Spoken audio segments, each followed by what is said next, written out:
Kemarin sudah dibahas sedikit tentang asbabun nuzul, sebab-sebab turunnya, yaitu ketika Rasulullah bercerita tentang keadaan umat-umat yang terdahulu, bahwa karena umat dulu itu umurnya jauh lebih panjang, tentu ibadahnya lebih banyak, sehingga ada sebagian sahabat yang ngiri, wah enak ya dia dikasih panjang umur, ibadahnya bisa banyak. Lah kita dikasih umur cuma segini rata-rata.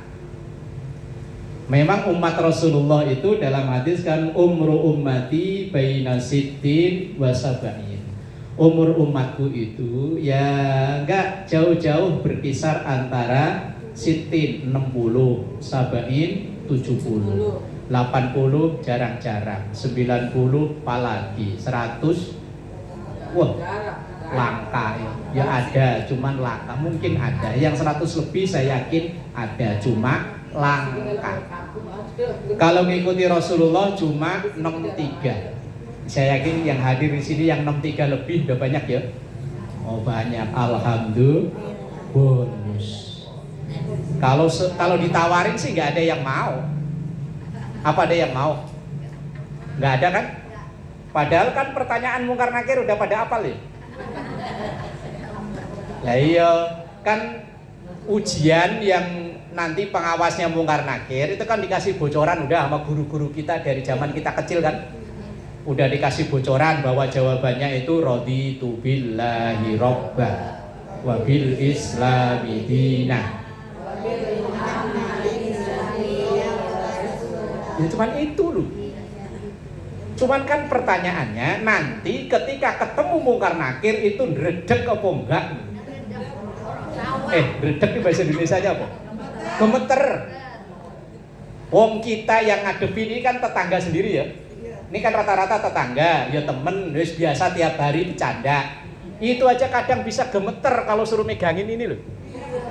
Ini umpama MC-nya nggak ada, yang baca Yasin nggak ada, terus umpama semuanya nggak ada, ibu ketua nggak ada, bisa jadi dorong-dorongan.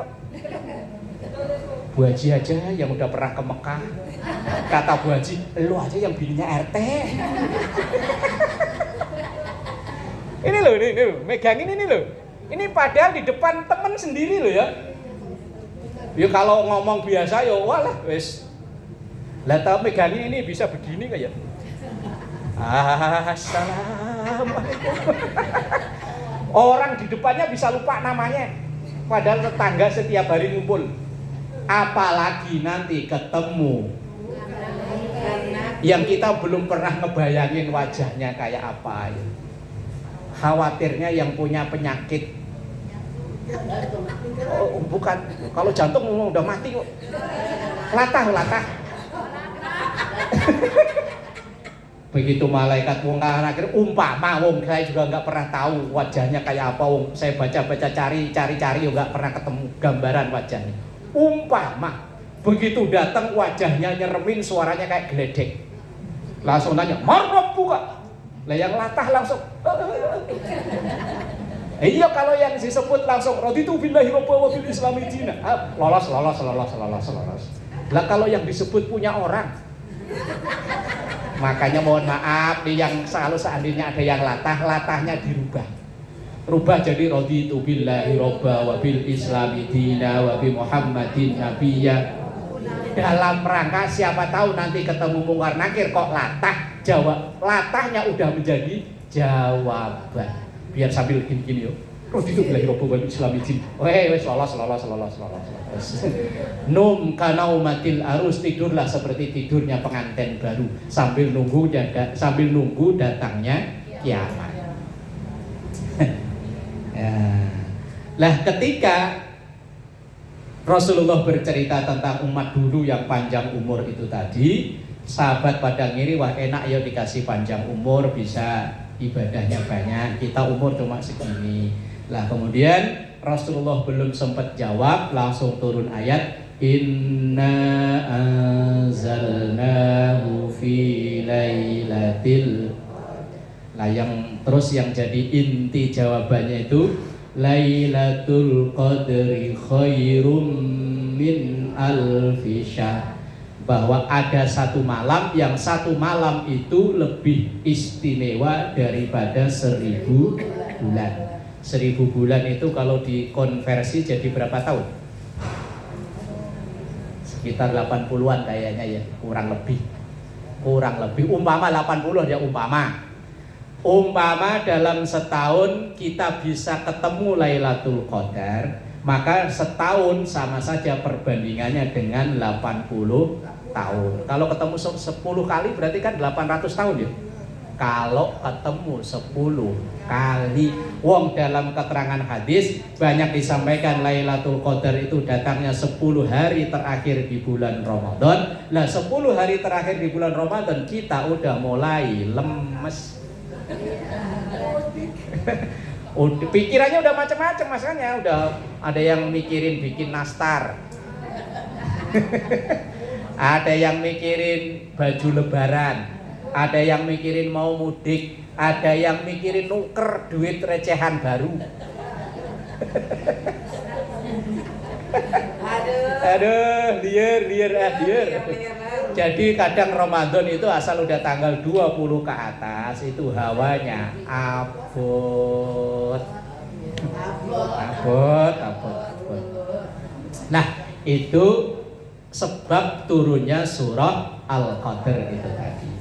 Kemarin juga dibahas bahwa di antara fadilah atau keutamaan membaca surah Al-Qadr, apabila dibacakan di telinga anak yang baru lahir, insya Allah dijauhkan dari zina. Punya anak, punya cucu, tetangga atau siapa saja, kalau kita berkesempatan hadir di situ, ya wis, yang baca bukan hanya 1-2 orang, siapa saja dibacakan. Mohon pada Allah keberkahan Al-Quran supaya si anak itu nanti di usia dewasanya jauh dari perilaku zina. Karena perilaku ini diprediksi oleh Rasulullah akhir zaman itu makin marak, makin meluas. Saya masih ingat saat saya SMP kelas 1 itu pernah kejadian di kampung saya, orang pulang dari merantau ke Jakarta tiba-tiba perutnya kembung nggak sembuh-sembuh.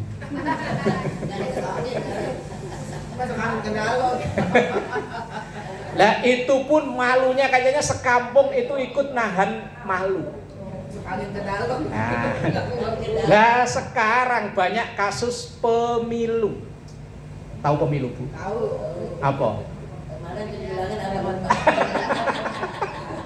Pernikahan hamil. Pemilu, pernikahan hamil. Sekarang udah nggak malu. Malah ada yang sampai di medsos, iya lahiran nggak punya suami malah di medsos. Ya Allah. Wes akhir zaman ya. Rasulullah itu bin asyratis sa'ah, di antara tanda kiamat beliau sampaikan wayaf zina, merebak kasus zina. Saya punya teman guru SMA di Jakarta sini, pernah ngadain acara kayak semacam muhasabah gitu, ngundang seorang motivator. Memang motivatornya handal luar biasa, bisa memancing emosi anak-anak. Di salah satu sesi itu motivator bilang begini, di antara kalian angkat tangan yang pernah berhubungan badan. Ternyata yang angkat tangan dan yang tidak banyakan yang angkat tangan. Anak SMA loh, di Jakarta sini. Cuman saya nggak nyebut namanya, bahaya. Ketika emosinya ini dipancing oleh sang motivator, itu kan dia terbawa suasana, kan dia kan nggak bisa bohong kan, dengan refleks dia akan jujur. Yang pernah berhubungan badan, yang angkat tangan dan yang tidak banyakan yang angkat tangan, berarti ternyata banyakan yang sudah pernah melakukan itu, padahal itu termasuk dosa besar. Tapi wong Rasulullah bilang akhir zaman diantaranya wayaf zina, merebak makin meluas perilaku zina itu. Anak kecil dulu kalau dijodoh-jodohin rela berantem tonjok-tonjokan. Loh sekarang anak kecil dijodohin malah seneng. Coba lo anak-anak kecil yang umur-umur 8 tahun, 9 tahun, kamu pacarnya ini ya, entar malu-malu. Dan coba dulu, berani tonjok-tonjokan, apaan? Berantem. Apa zaman udah berubah ya wis ya Allah. Lo saya ngetes anak-anak, ini rumah saya selang dua rumah. Itu kan rumah tahfidz, anak ngaji kecil-kecil kan banyak. Lah ada yang ya biasa saya bercandain, kamu pacarnya ini ya, Pak Ustadz bisa aja. Itu anak-anak umur 8 tahun, 9 tahun, pokoknya kelas 1, kelas 2 SD lah. Ya Allah, itu zaman saya masih inget, saya tuh pernah berantem pulang di ketama mak pakai stagen, tahu stagen? Gara-gara ya gitu ngeledekin temen, kamu pacarnya ini yuk. Dia nggak terima, saya dikebuk, saya bales. Karena dia gedean, saya kalah. Pulang ngadu ke emak, bukannya dibelain, ditambahin. Diikat begini, tambah dikebukin sama emak. Dulu, apa ya mungkin zamannya berubah ya, wallah, semoga ya. Apa mungkin karena tontonannya, kalau dulu kan mainannya udah lumping apa-apa, ya sekarang kan ini ya. Nonton TV tetangga satu kelurahan satu. Ya Allah, kita nonton dibimbing sama orang tua. Sekarang setiap bocah megang HP bebas. Kadang apalagi yang mohon maaf ya, ibu-ibu biasanya kan kalau cucunya yang dititipin kan yang penting diem. Lah diemnya bocah sekarang pakai. Dikasih makanan nggak mempan. Ya kalau bocah dulu nangis minta makan, sekarang nangis disuruh makan. Nah ya kalau kita dulu loh nangis makan belum ada. Lah sekarang bocah nangis disuruh makan. Lah wes. Makanya ya wes akhir zaman banyak-banyakin Nah, itu fadilahnya. Kemudian arti dari al-qadar itu. Artinya opo al-qadar itu? Al-qadar itu ada beberapa makna. Yang pertama, al-qadar itu maknanya kemuliaan. Bahwa Quran itu membawa kemuliaan. Segala apapun yang bersinggungan dengan Quran pasti dimuliakan oleh Allah. Mulai paling tinggi, malaikat termulia, malaikat Jibril, karena malaikat Jibril yang membawa turunnya Quran. Nabi termulia, Nabi Muhammad, karena Nabi Muhammad yang menerima Quran. Bulan termulia, bulan Ramadan, karena di bulan Ramadan Al-Quran turun.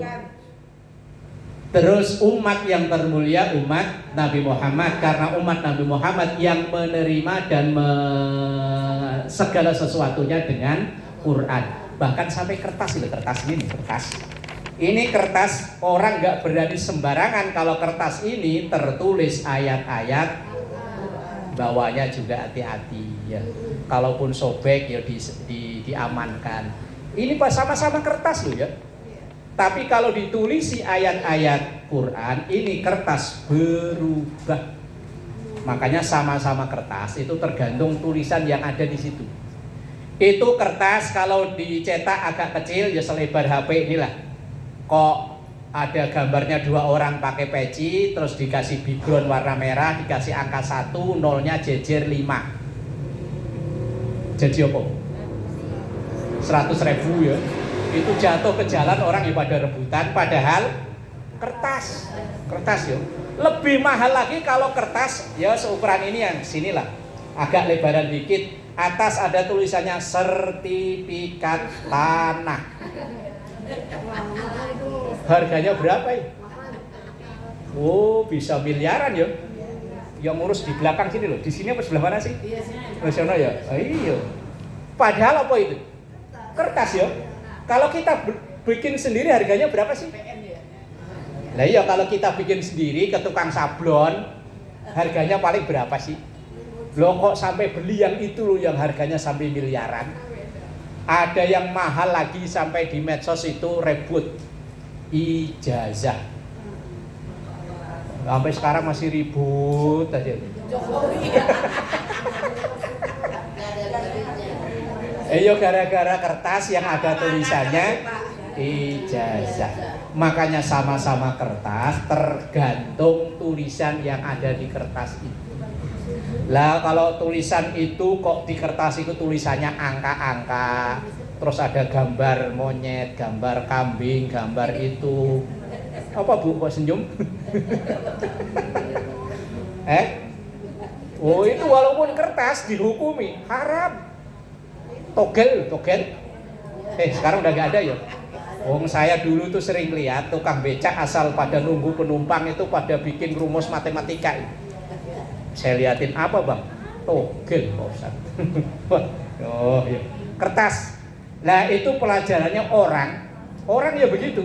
Ini manusia sama ya, sama-sama makan nasi, ya sama-sama ngantuk, sama-sama capek, sama-sama. Tapi nilainya bisa beda, tergantung ada yang di ininya sama sininya. Kalau ininya kok isinya ngerugiin orang, bolu. Pikirannya ini, iya, itu dia datang aja orang-orang langsung, ada dia, alamat gas hilang, jemuran hilang. Padahal sama-sama orang, sama-sama makan nasi. Ada yang kaki itu asuransi sampai triliunan kan. Kaki pemain bola. Iya, asuransi sampai. Tangan ini ada yang sampai di asuransi katanya sekian miliar. Mulut ya begitu. Ya karena memang yang dihasilkan oleh anggota tubuh kita ini yang menentukan nilainya. Lah kertas ya begitu. Lah segala sesuatu yang bersinggungan dengan Al-Qur'an maka akan dimuliakan oleh Allah. Sampai benda mati saja bisa mulia. Sama-sama kulit sapi, kalau dia kumpul kayu, nasibnya sengsara. Maghrib digebuk, isya digebuk, apalagi kalau jadi rebana. Ya, kulit sapi. Tapi kalau dia dibikin sampul Quran, mungkin selesai baca dicium, ngambil dicium. Ya, makanya kulit sapi sama-sama kulit sapi, kalau dia kumpul kertas yang tulisannya mushaf Quran, kulit sapi jadi istimewa. Lah kulit sapi kok kumpul kayu, sengsara. Apalagi kalau lebaran ya, gebukin babuk. Yang lah orang ya begitu. Makanya kita ini mau dihargai atau tidak tergantung bisa kita kumpulnya siapa. Kumpul dengan orang baik, orang mulia, insya Allah ikut mulia. Umpama ibu, entah kebetulan apa loh kok ada gubernur lewat, kok ibu ditebengi naik mobilnya gubernur. Umpama, wong ngarang aja kok ya. Loh sepanjang jalan tuh orang bonmat begini. Oh ibu di dalam berarti kan ikut gini ya. Coba kalau seandainya nebeng kok nebeng mobil tahanan.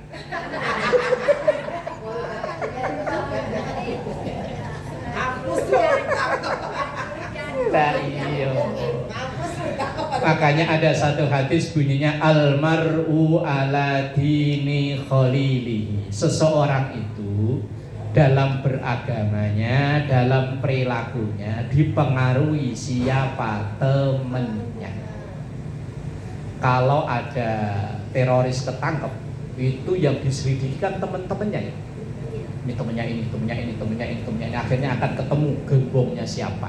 Nah pengedar narkoba ya begitu tangkap ini temennya siapa. Lah anak kita misalnya ya anak baik-baik, anak pesantren baik, anak kuliahan baik. Lah hari itu kok ndilalah itu bahasa Indonesia apa ya? Lah yo ketemu temen SD-nya lama dulu, dia ikut nongkrong di situ cuman minum. Lah kok digerebek polisi. Lah kira-kira anak kita ini ikut dibawa polisi apa enggak? Bawa walaupun ini bocah baik-baik. Terus pokoknya polisi angkut semua. Lah kalau yang dites kok positif pemakai, yang negatif malah kadang dicurigai pengedar. Gara-gara kumpul. Lah kumpul orang baik, insya Allah ikut baik. Ini cerita, wallahu alam ini cerita bener apa enggak? Ada orang maling kambing, dikejar orang sekampung. Nah, karena dia udah terlatih kan larinya kenceng ya.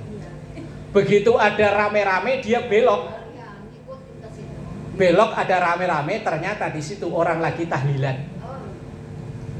Nah, karena yang ngejar masih jauh, dia langsung belok set, duduk di tengah orang-orang tahlilan. La ilaha illallah. Dia ya ikut. La ilaha illallah. Orang yang ngejar mana? Loh, itu begitu nanti pulang, yang maling kambing itu tadi, ketika tuan rumah bagi besek ikut dapat ya? Padahal dia gara-gara kumpul orang baik. Makanya kalau kita belum bisa baik, latihan kumpul dengan orang baik. Nah, lagu Tombo Ati masih inget ya? Obat hati, obat hati. Di antaranya adalah berkumpul dengan orang-orang soleh, orang-orang baik. Insya Allah, walaupun kita bukan orang baik, insya Allah ketularan. Itu siapa sih? Oh, temennya Pak itu. Oh, pantesan dia orang baik. Padahal dia sendiri membok. Yes. Nah, tiap Senin kita kumpul di sini nih kan dalam rangka insya Allah kumpul dengan orang baik. Lah kok umpama nggak ada umur pas di sini, wah itu beritanya harum loh. Ya Allah, ibu itu padahal dulu waktu mudanya kelakuannya semuanya kita tahu ya. Tapi di usia senjanya ya Allah meninggalnya husnul khotimah. Lagi ngaji di majelis, padahal bisa jadi loh dia ngajinya itu gara-gara dipaksa. Atau mungkin karena nggak enak di WA mulu. Bu, Senin ngaji ya. Duh, lagi repot. Ayo lah ngaji. Nah begitu dia hadir, memang karena Allah berkehendak dia nggak panjang umur, kok begitu meninggal di situ. Lah orang-orang langsung ngomongnya, ya Allah, husnul. Sebaliknya, orang itu rajin banget, rajin ke majelis taklim. Seumur-umur umpama nggak pernah dia gabung ke majelis gosip.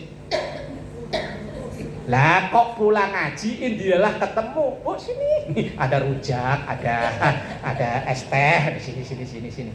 Lah dilalah minum es teh keselak. Mati. Begitu mati ketahuan. Ya Allah, astagfirullah. Ibu itu kan setahunnya saya baik. Lah kok meninggalnya di situ? Ya. Iya. Nah, Om, dulu pernah ada cerita waktu, mohon maaf, waktu ada pesantren putri terbesar di Jalan Keramat Jaya itu. Apa? Pesantren putri terbesar di Jalan Keramat Jaya. Nah, iya sekarang jadi Islam. Dulu sebelum jadi Islamik, saya nggak tahu, saya kesini udah jadi Islam.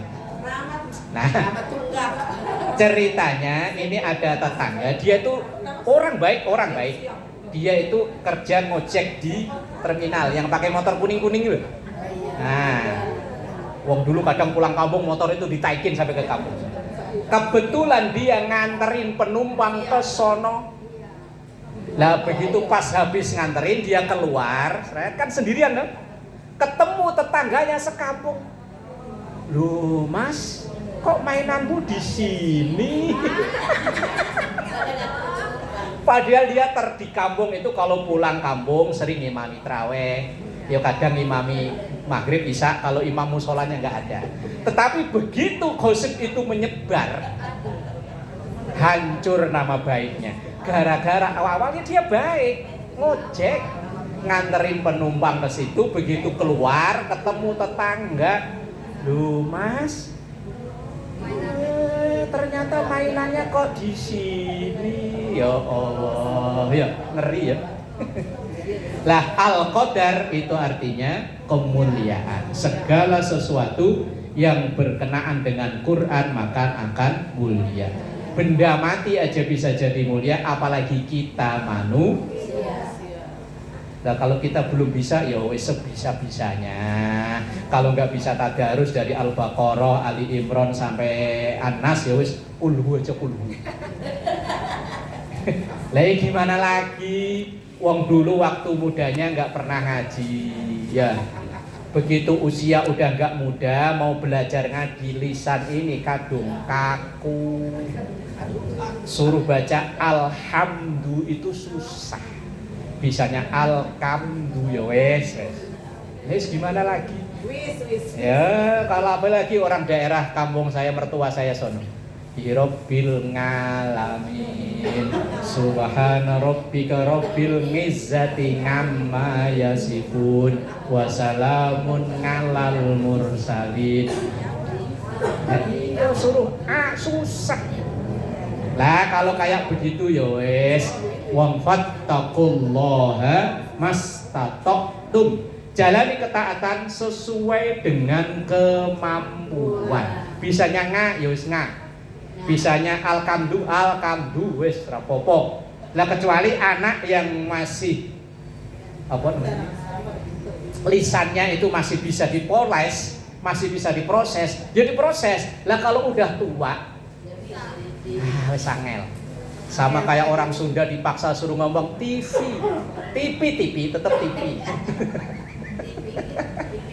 TV. Saya nggak punya TV. Ya wong mampunya itu kok dosanya gimana? Wong Quran bilang fattaqullaha mastata'tum. Jalani ketaatan kepada Allah sesuai kemampuan. Yang berdosa itu yang bisa tapi nggak mau. Bisa A tapi tetap nga. Bisa H tapi tetap K. Nggak enak kalau A, enakan nga. Padahal dia bisa. Lah kalau orang udah nggak bisa, udah sepuh, lah mau mana lagi? Makanya kadang saya kalau nyimak ngaji, yang ngaji kok belum begitu fasih, itu saya biasanya bisa nyiriin orang ini asli lahir dari daerah mana. Karena orang Sunda itu akan beda dengan orang Jawa. Ngajinya ya, ngaji Qur'annya. Tapi kalau udah sama-sama fasih, samar. Nanti ketemu lagi orang Madura beda, orang Sulawesi beda. Wong bawaan dari lahirnya begitu, logat hariannya begitu. Kalau suruh Jawa kok tadi suruh baca khairun angel, biasanya khairun. Biar udah dirubah besok lagi ya khairun. Suruh angel. Ya bisa tapi angel. Tadi loh. Lailatul Qadri khairun. Nah kalau orang Jawa yang ngajinya nggak fasih jadinya khairun. Kalau mohon maaf yang orang Sunda itu biasanya kalau idza zulzilatil ardu zilzalaha. Kalau yang fasih samar, tapi kalau yang nggak fasih itu za bisa berubah jadi ja semua. Ijajul jilatil Yos Allah Maha tahu, memang mampunya segitu. Yang penting mau ikhtiar usaha. Yang penting setiap hari Senin ngaji bu, ngaji. Udah bisa, dikit lagi.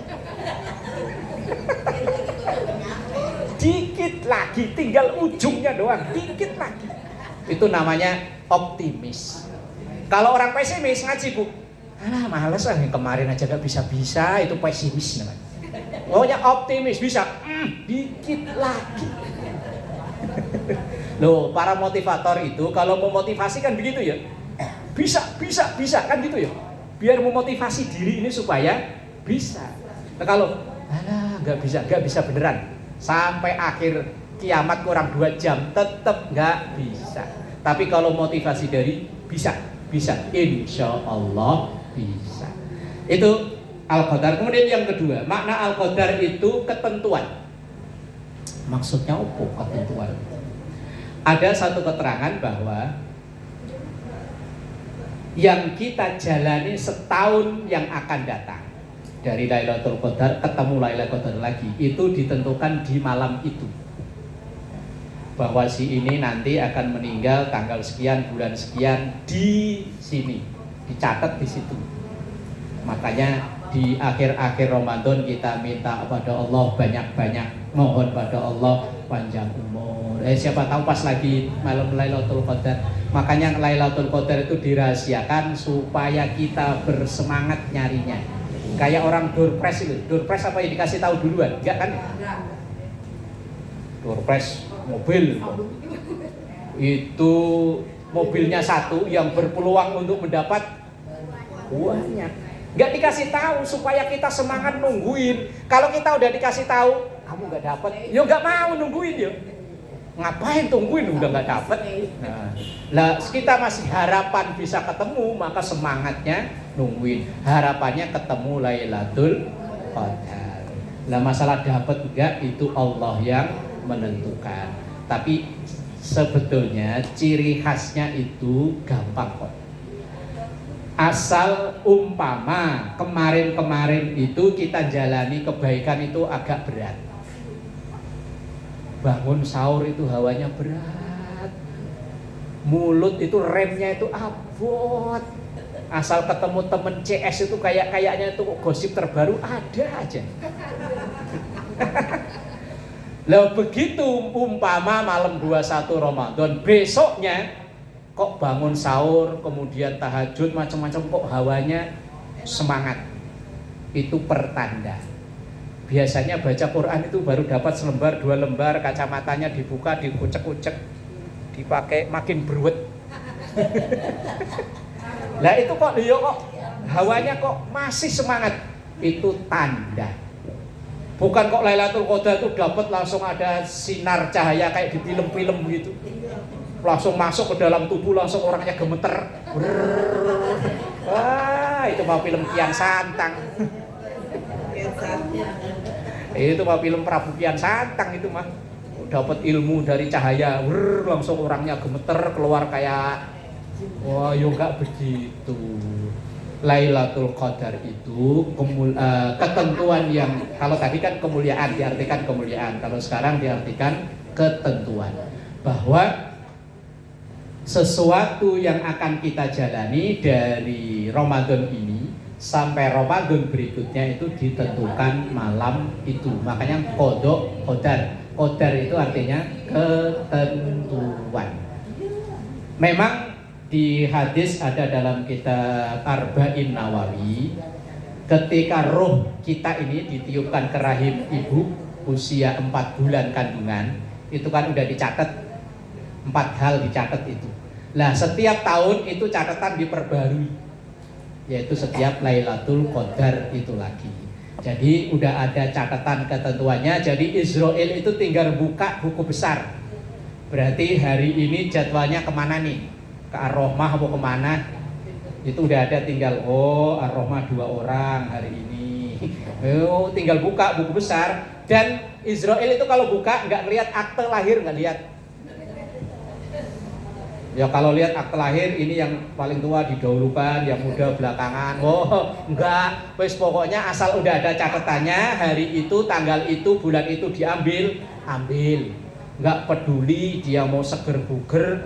Wong kadang ada yang sakit malah masih panjang umur, yang jagain malah. Kadang malah dokternya yang monis, waduh penyakit ibu ini kayaknya udah kronis, udah stadium akhir, paling banter 3 bulan, malah dokternya ya gak ada. Ya kan kita nggak tahu ya. Lah Al-Qadar itu artinya ketentuan. Kemudian makna yang ketiga, Al-Qadar itu artinya penetapan sama ketentuan tadi ya. Artinya sempit. Maksudnya sempit itu apa? Karena kan tanazzalul malaikatu waruh. Tanazzal, turun, al malaikatu malaikat. Seakan-akan malaikat pada turun ke bumi sehingga bumi seakan-akan menjadi sempit. Makanya mau kemana-mana males, hawanya pengen di rumah, terus di rumah akhirnya ibadah. Itu yang dimaksud sempit. Bukan kok sempit langsung begini, yang bukan. Nah itu diantara makna dari Al-Qadar. Sementara pemahaman ayatnya ya insya Allah pertemuan berikutnya. Wallahu a'lam bishawab. Kalau ada yang mau disampaikan pertanyaan, monggo silahkan.